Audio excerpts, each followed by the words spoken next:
Maxime Switek. Le vrai faux de l'info. Bonjour Jean-Philippe Ballas. Bonjour Maxime. Ce matin, payé ou pas pour la Grèce. Avec Gérald Darmanin pour les Républicains, il était hier l'invité de iTélé.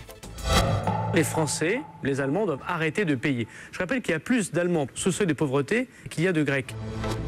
Alors, il y a plus d'Allemands sous le seuil de pauvreté qu'il y a de Grecs. Affirmation de Gérald Darmanin. C'est vrai ou c'est faux ? C'est vrai Maxime. Factuellement, il y a un peu plus de 11 millions d'habitants en Grèce et vous avez 12 millions et demi d'Allemands qui vivent sous le seuil de pauvreté. Alors, c'est un seuil qui n'est pas le même selon les pays. On en parle régulièrement dans cette chronique. Il est calculé à partir du revenu médian.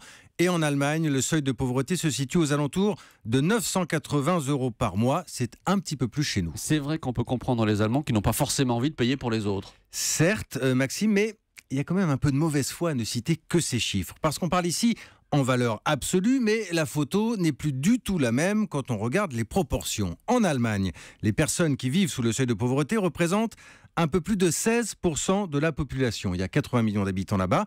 En Grèce, c'est plus du double. On est plutôt entre 35 voire plus de 40% des habitants qui doivent se débrouiller là-bas avec 665 €. C'est le seuil de pauvreté grec. Bref, si on résume, Maxime, il y a proportionnellement quand même beaucoup plus de situations de détresse à Athènes qu'à Berlin. Voilà qui est dit. Et puis une petite mise au point, Jean-Philippe, après votre chronique d'hier sur la hausse des prix dans l'immobilier. Oui, nous le faisons très rarement, mais j'ai eu plusieurs échanges avec Julien Bayou, le porte-parole d'Europe Écologie Les Verts, également la Fondation Abbé Pierre. On n'était pas tout à fait d'accord sur les chiffres et leur interprétation.